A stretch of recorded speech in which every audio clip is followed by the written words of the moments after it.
جنگ جهانی آریانا سعید با صدرالدین و شبنم ثریا و پشیمانی آریانا سعید از کارهای هنری مشترک با شبنم ثریا و انتقاد شدید آریانا سعید از مردم تاجیکستان. دلیل قهر و پشیمانی آریانا سعید چی بوده است؟ آریانا و چی دلیل با این هنرمندان تاجیکی درگیر جنگ شده است؟ من در این ویدیو پیرامون حقایق همین ماجرا خواهم پرداخت. پس در ادامه با کانال دنیا اینفو باشید.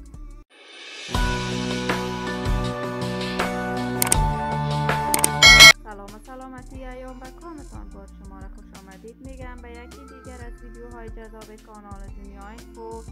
برای دوست شدن با این کانال علامت سابسکرایب را فشار دهید تا ویدیوهای دیگر کانال دنیا اینفو را از دست ندهید.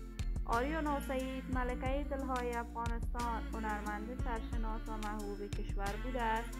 کارهای هنری آریانا سعید نه تنها در میان مردم افغانستان بلکه فارسی زبانان جهان طرفداران و رقیبان خاص خودش را دارد. آریانا سعید بیشتر علاقه‌مندانش در کشور تاجیکستان بوده است.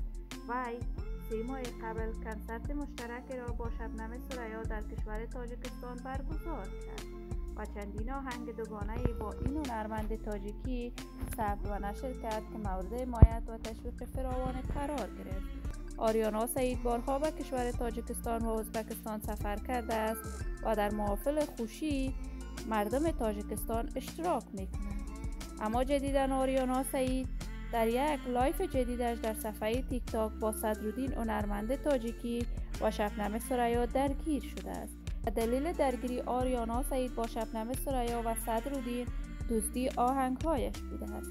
آریانا سعید قرار بود در کشور تاجیکستان 2 آهنگ جدیدش را به مناسبت عید سعید فطر ویدیو کلیپ بسازد، اما بی خبر شبنم ثریا و صدرالدین این آهنگهای آریانا سعید را وقتاً ویدیو کلیپ ساختند و قرار است به همین زودی ها نشر شود که باعث خشم و قهر آریانا سعید شده است و به همین دلیل آریانا سعید از مردم تاجیکستان ابراز ناخشنودی کرده است. ولی تاکنون واضح و آشکارا درباره حقیقت این ماجرا آریانا سعید ابراز نظر نکرده است.